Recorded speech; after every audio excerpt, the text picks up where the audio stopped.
धर्मरक्षावया अवतार घेसी आपल्या पारिशी भक्तजना अंबरसीसाठी जन्मसुषे दुष्ट निर्दयते किती धन्य तुझ प्रकाशन मन देल आपला बोल साच करी अंबरसीसाठी जन्मसुषे दुष्ट निर्दयते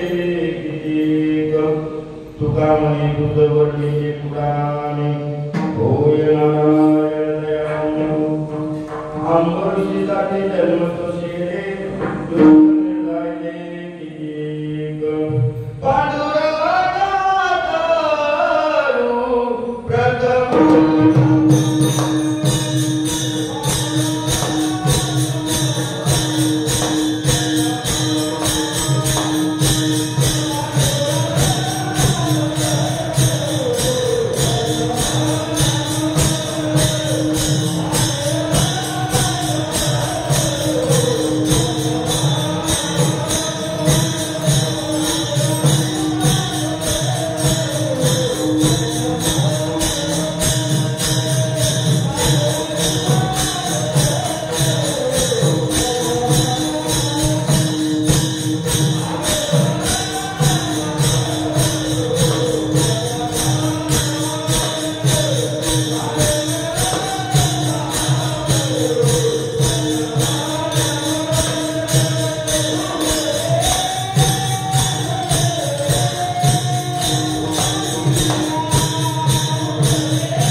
आकांक्षा जिथे ज्ञान संजीव होते जिथे योग देश सावरते जिथे मानवाला वेळ मोक्ष दाता या पायरी श्री सदानंद माता सर्वशतांनो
परेच्या प्रारब्धामध्ये कुठे बसतोय? परेच्या म्हणजे देव स्वतःच्या इच्छेनं या पृथ्वीलोकावर अवताराला येत नाही. पहिला मुद्दा लक्षात घ्या, देवाला बोलवावं लागतं. कधी बोलावं लागतं? दुसऱ्याच्या इच्छेखातर दुसऱ्यानं बोलावलं तरच देव अवताराला येतो. किती मग श्लोक सगळ्यांच्या पाठ आहे. यदा यदा ये तिथं श्लोक पाठ आहे. आणि त्यात प्रयोजन काय काय की ज्या ज्या वेळेला धर्माला रांग येते त्या त्यावेळेला भगवंताला हाक मारावी लागते. हाक मारल्याशिवाय देव येत नाही. म्हणून देव कोणत्या प्रारब्धामध्ये बसतो? परीच्या प्रारब्धामध्ये. त्याला मग आपले 2 नंबर त्या ठिकाणी सांगितले सोयीच्या प्रारब्ध. सोयीच्या म्हणजे काय? स्वतःच्या इच्छेनं येणे आणि स्वतःच्या इच्छेनं जाणे, याला काय म्हणतात? सोयीच्या प्रारब्ध. ह्याच्यामध्ये कोण बसतो? तुम्ही आले तर स्वतःच्या इच्छेनं आलेलो, कोण आले इकडे स्वतःच्या इच्छेनं. तुम्ही कोण ज्याला कुठं होता बाबा म्हणताय मला माणसाचा जन्म घ्यायचा आणि हुनेवाडीतच जन्माला जायचंय, असं कोणाची इच्छा होती का? नव्हती म्हणताय. मग चांगली गोष्ट आहे. म्हणजे हे तो हुनेवाडी जन्माला आल्यामुळे भाग्य म्हणायची. म्हणजे तुमची इच्छा नव्हती त्या एका तिकडे यायचं. म्हणजे आपण तर त्या कॅटेगरीमध्ये बसत नाही. मग कोण बसतं? तर येतो जातो आम्ही देवाच्या संघात. येतो जातो आम्ही कुणाच्या संघात? देवाच्या. आता देवाच्या संगतीनं जर तुम्ही आला, तुम्ही देवाच्या संगतीनं आलेला नाही म्हणताय. मग चांगली गोष्ट. आपल्याला काय तेवढा चान्स तर होणार नाही देवाच्या संगतीने यायचा. पण आपण तेवढं भाग्यवान नाही म्हणताय. मग चांगली गोष्ट आहे. भाग्यवान नसता तर मंदिरात आला नसता. तुम्ही पुण्यवान आहे, भाग्यवान आहे, नशीबवान आहे म्हणून मंदिरात आलोय. आता मंदिरात माझ्या खूप आजूबाजूला बरेच ठिकाणी गाव आहे. सगळीची मंदिरात दिली ही गॅरंटी नाही म्हणताय. मग चांगली गोष्ट आहे. जिंदगी में सपने हर कोई सजता है लेकिन हर किसी का सपना पूरा नहीं होता. बघा, जीवन जगत असताना आपल्या जीवनामध्ये आपण प्रत्येक काही ना काहीतरी स्वप्न रंगवत असतो. पण प्रत्येकाचं स्वप्न पूर्ण होईल याची गॅरंटी नाही. तसं जिंदगी में सपने हर कोई सजता है लेकिन हर किसी का सपना पूरा नहीं होता. उसी तरह ये धर्म मंडप में हर कोई आना चाहता है लेकिन आता तो ही जिसे मेरे राम प्रभु बुलाते.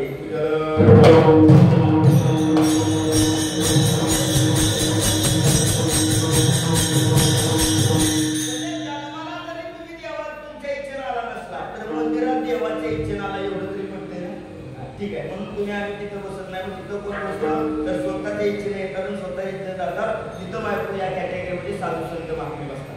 कळलं? 3 नंबरला तुमची आमची इच्छा नव्हती याची. आता मला सांगा, जवळ तुम्ही MS 60च्या पुढले आहे सगळे. रत्नागिरी पासून 8 आहे ना, आमचे MS 50 आहे. म्हणजे 50च्या पुढे गेलाय सगळी त्या ठिकाणी. पण त्या ठिकाणी असं तुम्हाला वाटतंय का परत माणसाच्या जेवणात यावं? वाटतंय का बाबा? वाटतंय? खरं सांगा, वाटतंय का परत यावं? नाही वाटत. तर इतका ताप झाला या जन्मात. ह्या जन्मात जर इतका ताप असेल तर बाकीच्या किती जन्मात ताप असेल लक्षात घ्या. म्हणजे ताप भोगावं लागतात. त्याच्यामध्ये तुम्हाला इच्छा नसताना यावं लागतं. म्हणून परीक्षा, स्वेच्छा आणि अनिच्छा त्याच्यामध्ये भगवान परमात्मा परीक्षेमध्ये बसतो.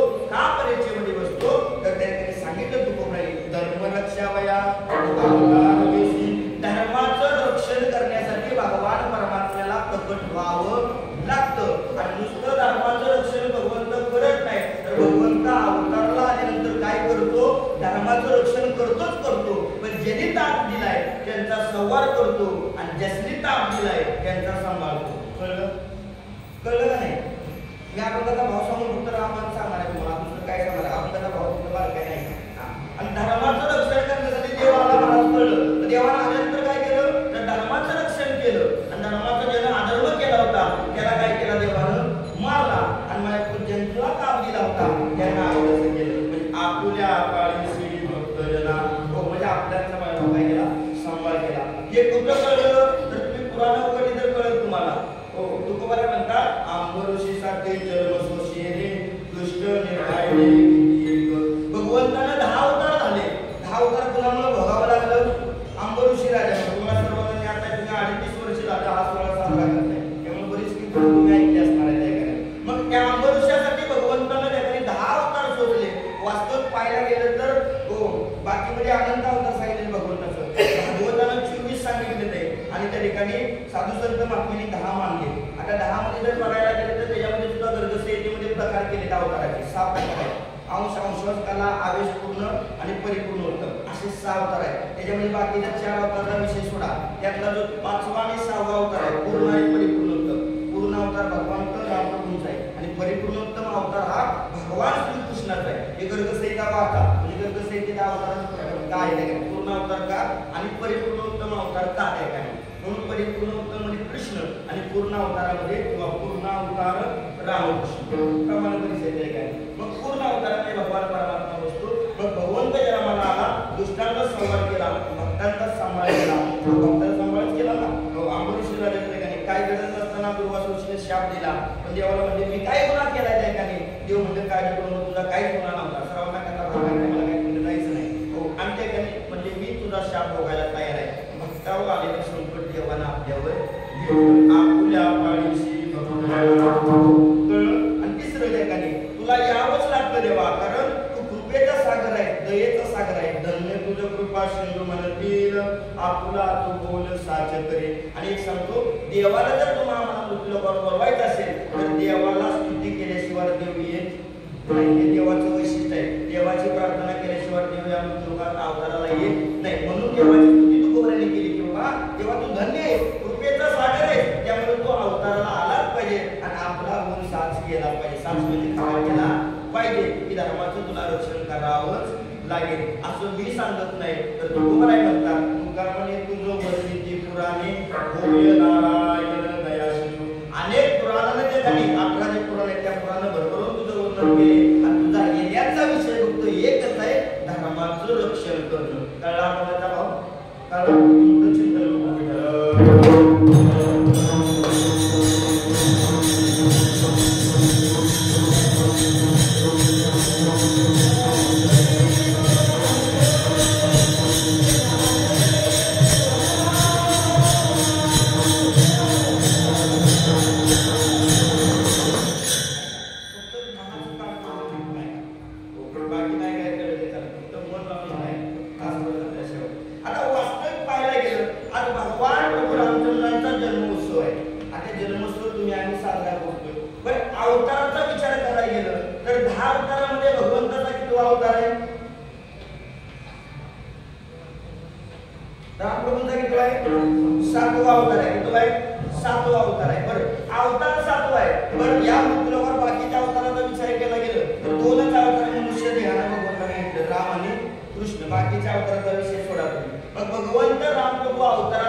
देवच आहे ऐका हो करता करता कोण आहे देवच आहे त्याच्यामुळे कारण देवाला सुद्धा यांना अहंकार झाला पाहिजे जगाला दाखवून द्यायचं होतं आणि अहंकार देवापर्यंत पोहोचू देत नाही ऐका काय म्हणतो बरं काय अहंकार देवापर्यंत तुम्हाला पोहोचून देत नाही आणि याची अभिमान होता की आमच्यासारखी भक्ती देवाची कोणी सुद्धा करत नाही त्याच्यामुळे देवाने त्यांना तिथं बाहेर निष्ठ जो गावावस्थात ठेवलं होतं देव तुम्हाला जवळ घेत नाही जोपर्यंत अहंकार जात नाही तोपर्यंत लक्षात घ्या मग आडवल्यानंतर राग आला चुकीना झालंय राग आल्यानंतर त्यांनी सांगितलं आम्हाला अडवलंय आमची पोस्ट तुला माहिती आहे का त्या द्वारपाला तुम्ही एक साधं द्वारपाल आहे आणि राक्षसी युनिटला म्हणला हो पण आम्हाला अडवलंय पण म्हणजे याचा परिणाम तुम्हाला भोगावा लागेल तुम्हाला म्हणजे 7 जन्म राक्षसी युनिट घ्यावं लागतील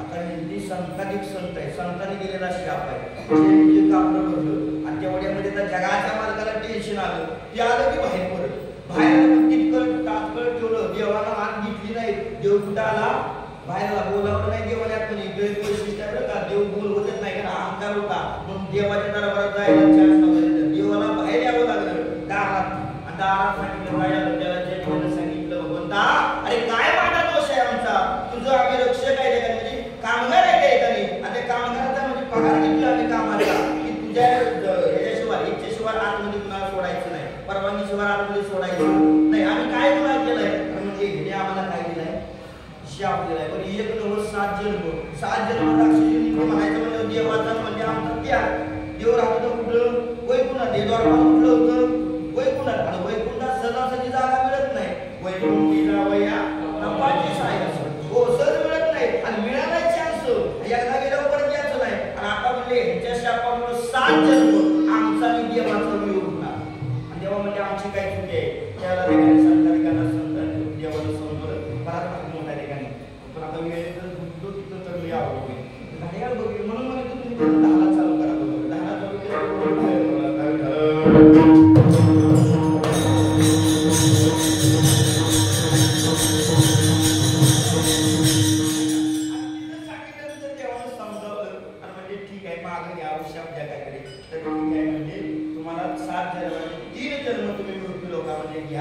आणि म्हणजे भगवंत तुमचा संवार करेल कोण करेल भगवंत तुमच्यासाठी अवतार घेईल आणि तुमचा भगवंत संवार करेल तेव्हा त्यांना बरं वाटलं जाऊ द्या राक्षसी जरी आम्ही अवतार घेतला तरी आम्हाला मारणार आहे कोण आणि तिसऱ्या जन्मात पुन्हा आम्हाला वैकुंठाला यायला उत्साह घेतला आणि शिवजीच्या विजयाला ठिकाणी पहिला जन्म त्या ठिकाणी तो सत्युगामध्ये घेतला तो कुठला होता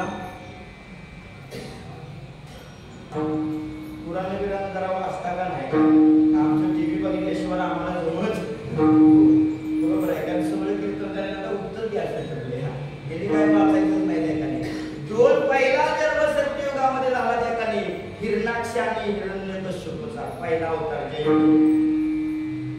राक्षसी कुळामध्ये आणि भगवंताने त्या ठिकाणी त्यांना मारण्यासाठी त्या ठिकाणी वराह आणि नरसिंह अवतार घेतला कळलं तिथं पहिला अवतार संपला दुसरा तेच विजय पुन्हा त्या ठिकाणी द्वापर युगामध्ये जन्माला आले आणि द्वापर युगामध्ये त्यांचा अवतार कुणाचा आहे माहिती आहे का कुणाचा शिशुपाल आणि दुसरा दंतवक्र आणि दंतवक्र आणि शिशुपालाला माराय भगवंतानं श्रीकृष्ण अवतार धारण केला 2 अवतार संपले आणि तिसरा अवतार त्या ठिकाणी त्रेता युगामध्ये त्या ठिकाणी घेतला प्रभू रामचंद्रांच्या काळामध्ये कुंभकर्ण आणि रावण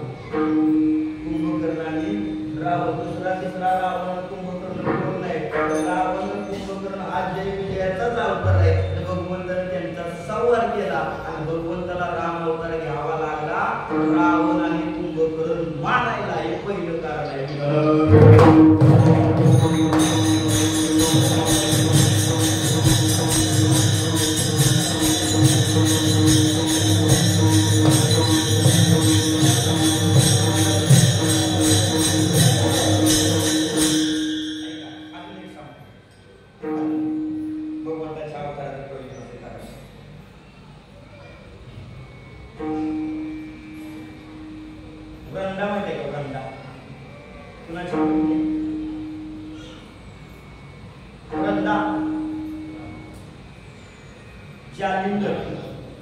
जालिंदर हा राक्षस होता इतका बलाढ्य होता की तो देवादिका सांबर युद्ध करत असताना देवाने सुद्धा काही चालत नव्हतं. एवढी ताकद त्या जालिंदराकडे होती. पण जालिंदर काय करीत नव्हता. त्याला एक ताकद कुठनं भेटत होती माहिती का? ते जालिंदराची पत्नी विष्णू भक्त होती आणि भगवान परमात्म्याची भक्त असल्यामुळं बरं नुसतीच भक्त नाही तर त्या ठिकाणी ती पतिव्रता होती आणि त्या पतिव्रतेच्या सामर्थ्य एवढा बलवान झाला होता की देवाला त्या ठिकाणी हरत नव्हता. म्हणजे देव हरत नव्हते. तो देवाला हरवायचा युद्धावेळी पडते. म्हणजे भगवान शंकरांचं त्याचं युद्ध चाललं आणि युद्धामध्ये भगवान शंकरांना ती आठवण झाली. आता करायचं काय? भगवान शंकरांनी विष्णूला सांगितलं म्हणजे असा प्रकार घडलाय हे ऐकून झाले मग काय तरी केलं पाहिजे. आता भगवंताने विचार केला ह्याला जर मारायचंय तर म्हणले ह्याला जिकडून ताकद मिळत्या ह्याला जिकडून ताकद मिळत्या तिथंच गाव घातला पाहिजे. कुठं घातला पाहिजे? तिथनं ताकद मिळत्या तिथून. आता कुठं ताकद मिळत होती त्याला? कुठनं मिळत होती? बायको प्रश्न मिळत होती ना त्यांच्या. आणि सामर्थ्य जेवढं होतं भक्ती जेवढी होती ना त्यांची त्याच्यामुळे तिच्याकडून ताकद मिळत्या. देवाने म्हणजे तिच्यावर भाला घातला पाहिजे. पण तिच्यावर भाला टाळायचा म्हटलं तर ती पतिव्रत आहे. पण पतिव्रते समोर डायरेक्ट जाऊ शकत नाही. काहीतरी कपट करावं. कारण तुका म्हणजे पतिव्रता तिची देवावरी सत्ता आहे का? हो, कारण कपट करावं लागेल. पण देवानं कपट केलं. तिकडं मायको जालिंदराचं भगवान शंकरांचं युद्ध चालू होतं. आता युद्धामध्ये युद्ध चालू असताना भगवंतानं जालिंदराचं रूप घेतलं आणि जालिंदराचं रूप घेतलं घरी आला आणि घरी आल्यानंतर चकितपतीनं विचारलं मालक आता तर तुम्ही युद्धावर गेला होता लगेच परत आला म्हणजे युद्ध झालं युद्ध संपलं युद्धाला पूर्ण करायला आलाय आम्ही म्हणजे मी खूप थकलोय माझं फायदा आता पत्नी पतीची या मता अनुसरणी पतिव्रता. हो, पतीची आज्ञा पाळलीच पाहिजे. हो, भगवंत त्या पलंगावर झोपले आणि झोपल्यानंतर ते आली तिकडून आणि मायको काय झालं भगवंताचं म्हणजे जालिंदराचं पतीचं आपल्या तिला वाटतं आपला कोण आहे नवरा आहे म्हणून तिनं पाय दाबायला चालू केलं. जसा पायाला स्पर्श झाला तसं परपुरुषाला पतिव्रतेचा हात लागला. पतिव्रत्य भंग पावलं आणि पतिव्रत्य भंग पावल्यामुळे मायको काय झालं इकडे जालिंदराची शक्ती हळूहळू काय व्हायला लागली कमी व्हायला लागली आणि कमी झाल्यामुळे काय झालं हो जालिंदराचं मुंडकं उडवलं आणि मुंडकं पडलं तुझ्या दारात. कुणाच्या लय गोड आहे हो. कुणाच्या दारात येऊन पडलं? त्यांच्या दारात पडलं आणि धड किती धड शरीर बघितलं तर इकडे पण पती दिसतोय आणि मुंडकं कुणाचं आहे? पतीला आहे. घाबरली अंगाचं चळचळ पाणी झालं. काय करावं नक्की म्हणले आपला पती कोण आहे विचारलं. ओ कोण आहेस तू? हो म्हणजे मी जालिंदरच आहे. शक्य ना मग हे मुंडकं कुणाचं आहे त्या ठिकाणी? शेवटी भगवंता पतिव्रता होती. घाम आला भगवंताला त्या ठिकाणी. शेवटी हाय स्वरूपामध्ये भगवंताला प्रकट व्हावं लागलं. चतुर्भुज अवतारामध्ये भगवंत परमात्मा प्राप्त प्रगट झाला आणि प्रगट झाल्यानंतर त्या ठिकाणी हो ग्रंथाच्या डोळ्याला पाणी आलं. सांगितलं भगवंता अरे कपट केलंस रे माझं पातिव्रत्य भंग केलं. काय मी गुन्हा केला होता उलट तुझी भक्तीच केली होती. पण त्याला तिला समजावून सांगितलं तुझं तुझ्या भक्तीच्या जोरावर म्हणजे तुझा पती उत्मात करीत होता आणि तुझ्या धर्माला त्या ठिकाणी अधर्म पोचवित होता. त्याच्यामुळे माझं हृदय जो धर्माच्या विरुद्ध वागतो त्याला मी सोडली नाही म्हणून ते तरी तुझ्याकडे यावं लागलं. पण त्यावेळेला सांगितलं देव माफ कर म्हणजे मला ती रागावली रागावली भगवंताला शाप दिला. तू कपट केलंस माझ्याबरोबर दगड उशी काय उशी भगवंत जागेवर दगड झाला. सृष्टीला कारभार सगळा थांबला गेला बायको आणि पालन करता येतो कोणी कोणाचं नाही कधी पालन करताय जाग्यावर थांबलं सगळं. शेवटी बाकीचं देवाला म्हणले हे जर दगड झाला तर बाकीचं कोणी बघायचं त्या ठिकाणी. हो जन्माला गाणं म्हणले ब्रह्मदेव संवार कोण पण पाळायचं कोण म्हणले या जनतेला. शेवटी सगळ्यांनी पतिव्रतेला बायको विनंती केली हात जोडलं आणि शेवटी तिला दया आली आणि तिने परत त्या ठिकाणी पाणी टाकलं दगडावर. पुन्हा या स्वरूपाला भगवंत आले भगवंत स्वरूपाला आल्यानंतर त्या ठिकाणी माफी मागितली. म्हणजे आता मी सती जाणार नाही त्याला देवाला सांगितलं काळजी करू नकोस. हो तू सती गेल्यानंतर जिथं तुला अग्नी दिली जाईल म्हणजे तिथं तुझ्या पतीला जाळलं जाईल ते एक झाड येईल तिथून पुढे त्या झाडाची लोक काय करतील पूजा करतील. आजही आपल्या दारामध्ये ते झाड आहे त्याचं नाव काय आहे तुळस. ती सुगंधा तुळस म्हणून तिथून उत्पन्न झाली. बर भगवंत दगड झाला होता पण त्या अवताराचे प्रतीक म्हणून भगवंत सांगितलं काळजी करू नकोस. ते दगडाचाही त्या ठिकाणी मी म्हणजे शापाचा स्वीकार करायला तयार आहे काळजी करू नकोस. हा दगड म्हणजे मला गंडकी नावाची नदी आहे तिथे डोह आहे त्या डोहामध्ये त्या ठिकाणी शालिग्राम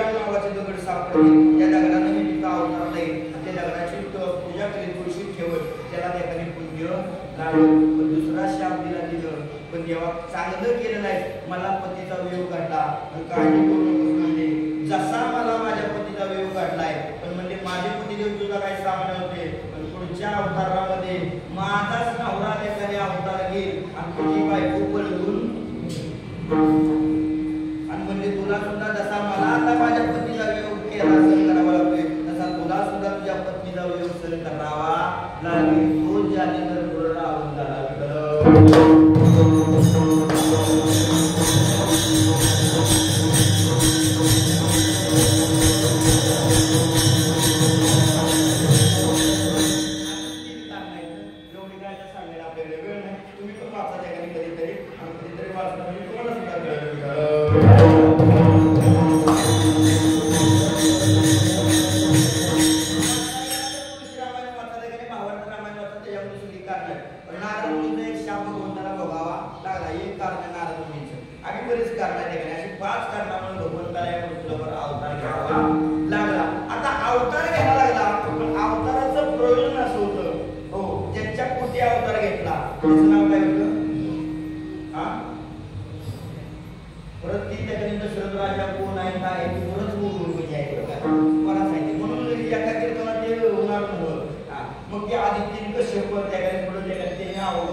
कौशला दिला, दुसरा कोणाला दिला हा, आणि तिसरा कोणाला दिला कैकेयीला, आणि तिसरा कैकेयी दिल्यामुळे त्या ठिकाणी सवती मस्त जागा झाला. काय झाला आहे बरोबर का नाही? सोबत त्या ठिकाणी सवतीचं गाव पडलं, सवती जरी असलं शेजारीला बरं वाटत नाही. तुमच्याकडे काय तसंच आहे का नाही? तसं सवतीला बरं वाटेल का?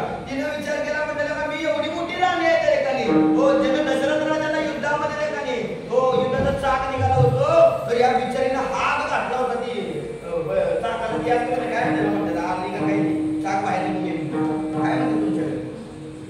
आपल्याकडे काय म्हणते किरकिरच म्हणतात, त्याला एक शब्द वेगळा आहे काहीतरी, आणि ते आली काय असं म्हणतात, म्हणजे चाक बाहेर निघून त्याला ती घातला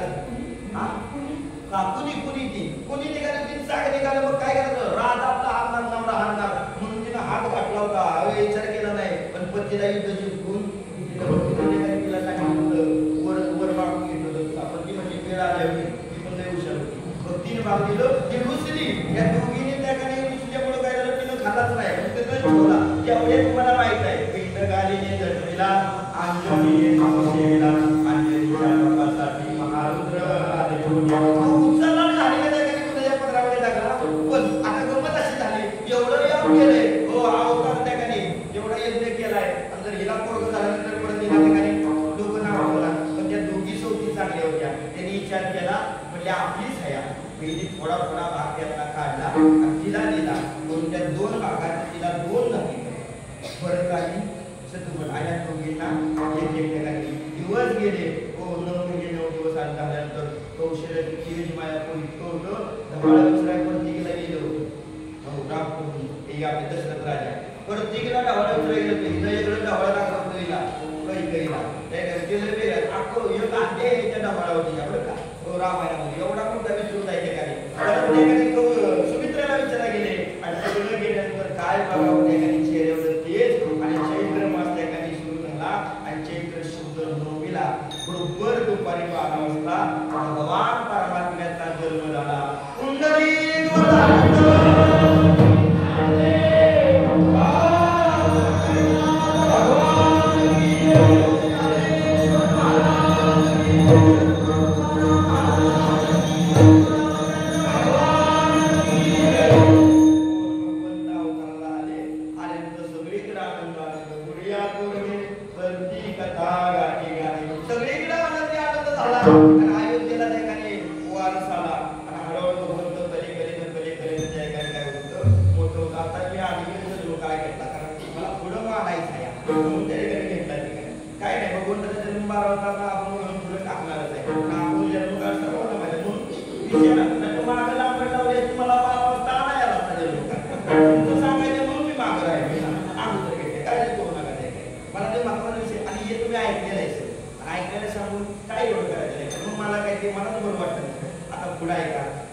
ऐका ऐका हळूहळू काय नाही शिकायचं जन्माने का निवडुंगाचं काय केलं होतं फळ दिलं होतं आणि कर्म धर्म संयोगाने त्या ठिकाणी निवडुंगाचं फळ त्या राजानं घेतलं आणि राजानं ते फळ घेतल्यानंतर ते फळ त्याने फोडलं तर कर्म धर्म संयोगाने त्यातले कन्या जन्माला आली होती आणि बरोबर त्याला सुद्धा आनंद झाला ना मला त्याची इच्छा होती साक्षात भगवंताने मला प्रसाद दिलाय आणि साक्षात लक्ष्मीच माझ्या घरी अवतराला आल्या त्या राजानं तिचं नाव ठेवलं पद्मावती राजाचं नाव काय ठेवलं लक्ष्मीला पद्मावतीचा म्हटलं आणि पद्मावती नाव ठेवलं कलेनं ती पद्मावती मोठी होत होती आणि ती मोठी झाल्यानंतर हो तिचं लग्न करायचं होतं आणि त्या काळामध्ये वन ठेवत होते आता सोयवन ठेवला आता सोयवन ठेवल्यानंतर त्या राजाला प्रत्येक राजवाड्याला आमंत्रण दिलं सगळे राजवाडे त्याकडे आले त्या स्वयंवरासाठी आणि स्वयंवरासाठी आल्यानंतर गंमत अशी झाली की इतकी सुंदर होती कारण जगाची मालकी होती ना इतकी सुंदर होती सगळं राजा त्याच्या मोहित झालं होतं प्रत्येकाला वाटत होतं की मला मिळाली आणि मध्ये काय होता होता काय आता यज्ञकुंड पेटवला गेला आणि यज्ञकुंड पेटवल्यानंतर पण सांगितला गेला पण त्या राजाला माझ्या मोह आवडलाच नाही त्या राजाने एकमेकांनी युद्ध करायचं चालू केलं का तुझी मला मिळाली पाहिजे मग यांच्या इथे काय लागली होय मला काय नीतीचा यांच्या इथे भांडणं लागली आता भांडणं लागल्यामुळे त्याकडे तो पद्माक्ष नावाचा राजा त्यांना समजावला गेला अरे भांडणाला काय करायचं पूर्ण करा आणि त्याकडे तुम्ही तिच्याबरोबर काय करा लग्न करा पण जो माहिती राजा इतकं डोक्यानं बदल झालं होतं की ते राजाचं ऐकलं काय बोलत त्या राजाला सिनेमा मारून टाकला पद्माक्ष राजाला काय केला मारून टाकला आता मारून टाकल्यानंतर गमत अशी झाली आता ती पद्मावती जी होती तिनं विचार केला बाप मेला राज्य गेलं माझं मी करून जाऊन काय करायचंय तो पेटवलेला यज्ञकुंड होता त्या यज्ञकुंडामध्ये उडी मारली तिथं लुप्त झाली ऐका पुढे आणि तिथं ती लुप्त झाली आणि काही दिवसानं त्या ठिकाणी हो त्याच रस्त्यानं रावण एकदा चालला होता बघा ऐका त्याच रस्त्याने एकदा रावण चालला होता आणि तो रावण जात असताना त्या यज्ञकुंडातून ती पद्मावती त्या काही बाहेर येऊन कोपऱ्यावर बसली त्या नदी काठाला आणि ती रावणानं बघितली आता रावणानं बघितल्यानंतर ती इतकी सुंदर होती की रावणाला विचारायला कोण असेल म्हणून रावण तिच्या पाठीमागे लागला पकडायसाठी तर रावणाला ती सापडली नाही पुन्हा ती यज्ञकुंडामध्ये गेली आणि लुप्त झाली पण रावण इतका आला होता रावणाने यज्ञकुंड फोडला काय केला यज्ञकुंड फोडल्यानंतर त्याला एक अशी पेटी लावली आणि पेटी बघितली तर आतमध्ये एक लाकूड बालक एक कन्या होती त्या पेटीमध्ये बघा ऐका आणि त्या पेटीमध्ये ती कन्या त्याला सापडली त्याला वाटलं भव्य दिव्य सगळ्यात सुंदर दिसत्या ती कोणतरी चांगली असावी म्हणून त्यानं घरी नेली आणि घरी नेऊन देवालयात ठेवली ती पेटी त्या पेटीत काय होती पुरगी होती आणि तिला पुरगी होत्यामुळे ती पेटी देवघरात ठेवली आता देवघरात ठेवल्यामुळे गंमत अशी झाली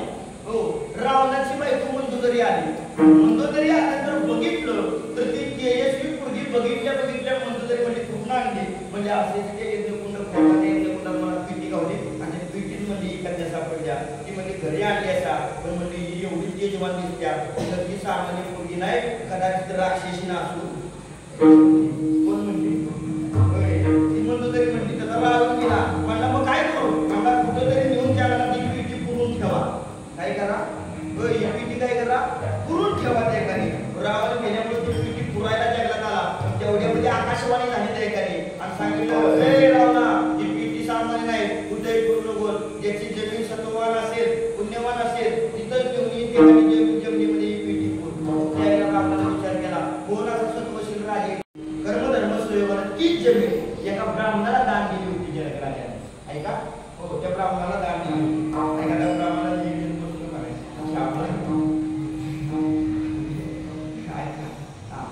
कर्मधर्म संयोगाने जनक राजाला ती पेटी काय दिली दान दिली आता पेटी दान दिले जागा दान दिली म्हणून त्याकडे दुष्काळ पडला होता तिथं पण तरी पण उपजीविकेत चालू म्हणून त्या ब्राह्मणाने विचार केला आपल्याला कसाही जमीन दिल्या कसूया म्हणून त्या एकाने नांगर चालवला नागबाबाचं वय फार गोड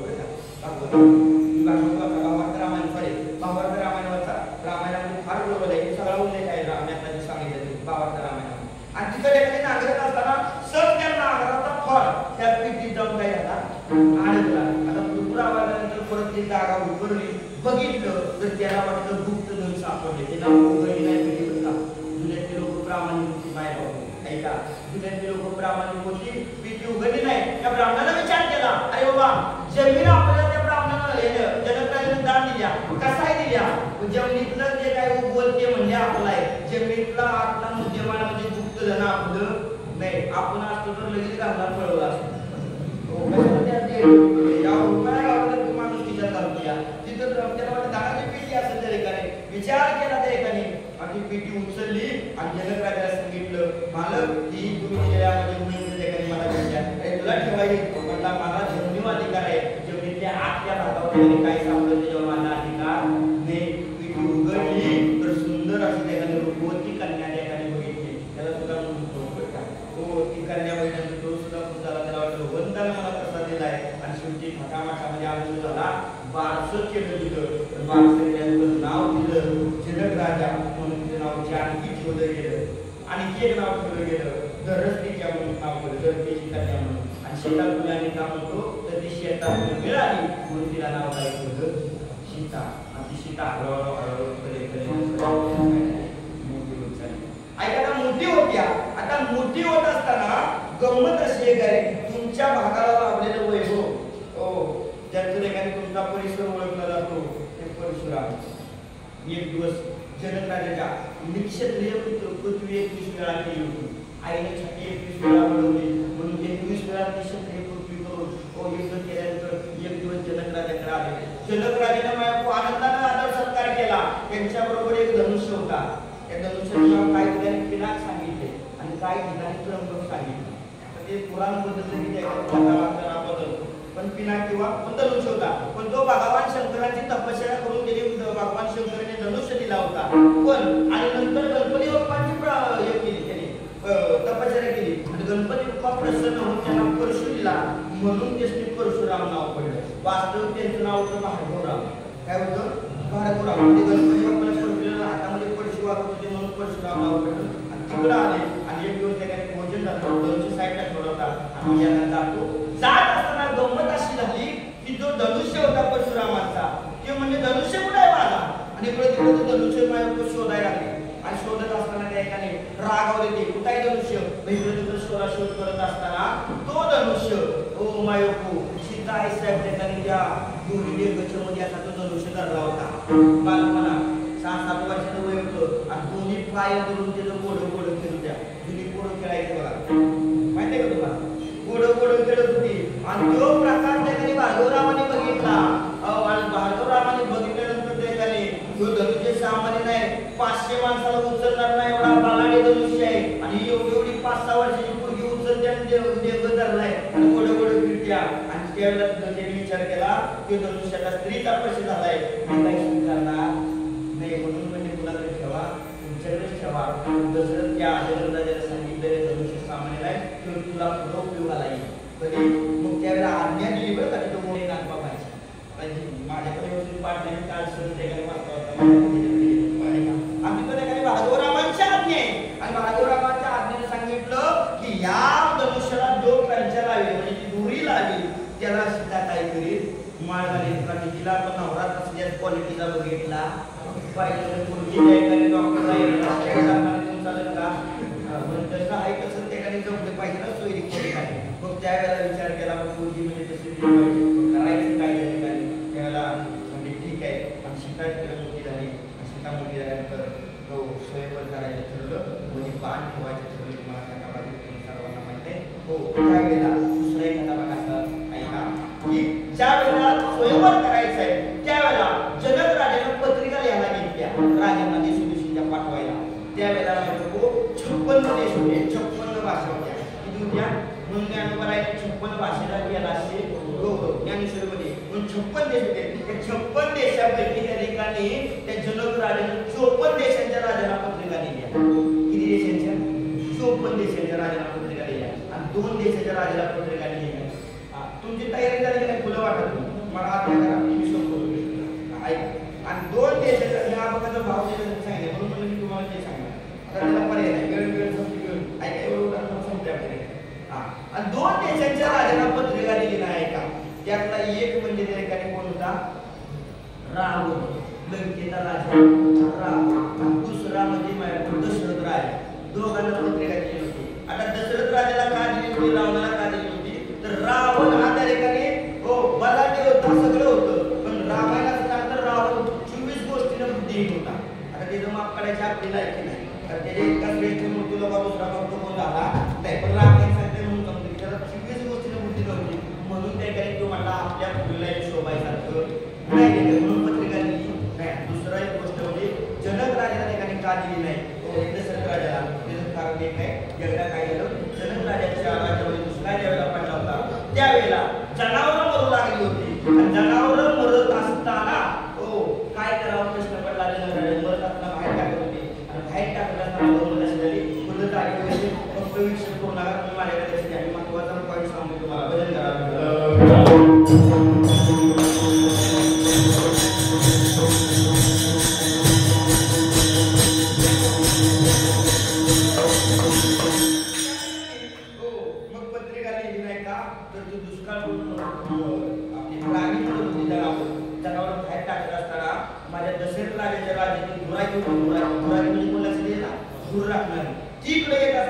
बघितला प्रकार ताट लागली विहिरून थांबले आणि पाणी पिण्यासाठी थांबले तर बघितलं तर त्या ठिकाणी विचारलं लोकांना काय झालंय गुरुजी मारायला लागली. त्याला म्हणजे दुष्काळ पडलाय. त्याला त्या गुराजीने सहज म्हणावं तुमचा राजा या गुराजी जिवंत करू शकत नाही का.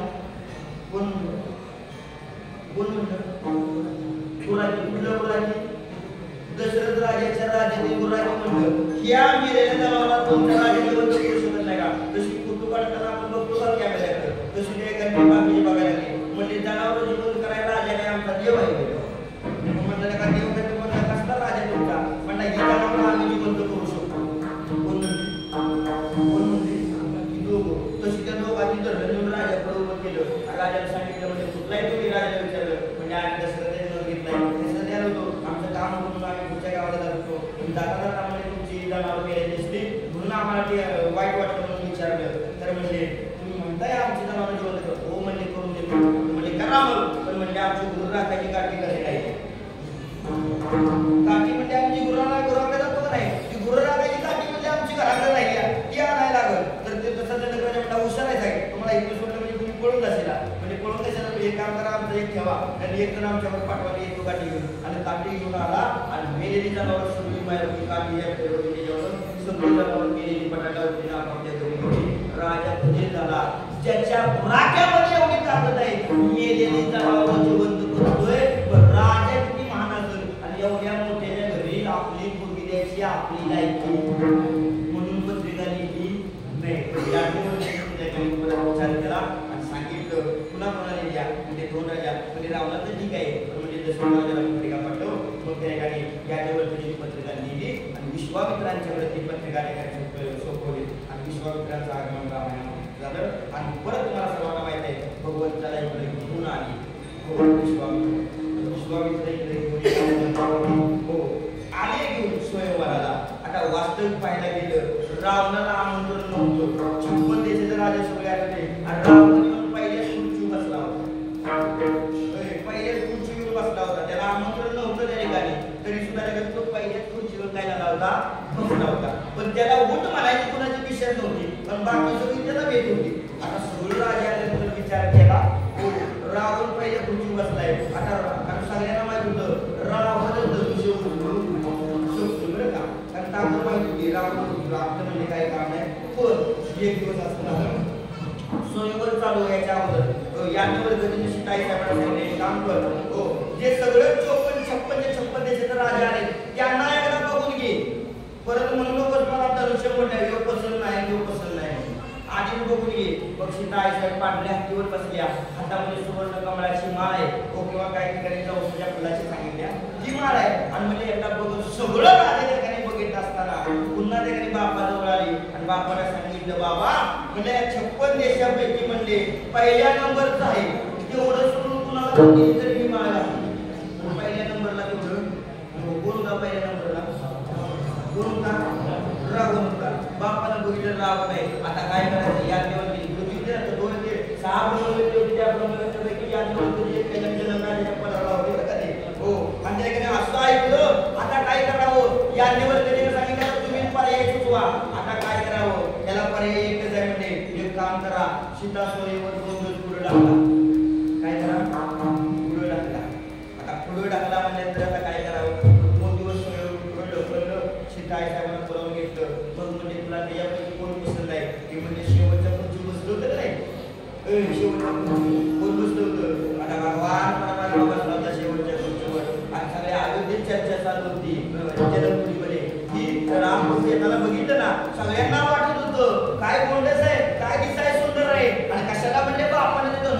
पण तेवढ्यामध्ये शब्द मागं घ्यावं आणि आपली सीता म्हणले या सुंदर बालकाला काय करावी त्या ठिकाणी काठी गेला मारलं आईने वध केलेला अख्ख्या जनकपुरीमध्ये स्तुती चालली होती माझ्या पण परंदामध्ये काय करावं लोक म्हणायची तो धनुष्य बलाने 500 माणसाला उचलत नाही आणि ह्याची तर कोंबल काय आहे धनुष्य मोडणार नाही त्याकडून पण माझ्या सीतेला मिळायला पाहिजे कोणता आज काय करावं त्याला या ठिकाणी म्हणजे त्याला मिळवायचं आहे तो सहजासहजी जीवनामध्ये मिळत नाही तो काय करावं लागलं अनुष्ठान करत होते 2 दिवस आणि अनुष्ठान केले 2 दिवस सरस्वती मातेचं आणि सरस्वती मातेचं अनुष्ठान केल्यानंतर 56 पीठ प्रश्न झाले किती 56 या सॉरी 51 पीठ प्रश्न झाले एकूण भारतामध्ये 51 पीठ आहेत जगामध्ये त्यातली 350 पीठ आपल्यामध्ये महाराष्ट्रामध्ये 51 पीठ प्रश्न झाले सांगितलं म्हणजे असा असा प्रकार घडलाय हो म्हणजे तुम्हाला मदत करावी लागेल काय फक्त एकच काम करा त्या रावणाला तेवढा धनुष्य उचलला नाही पाहिजे एवढंच काम करा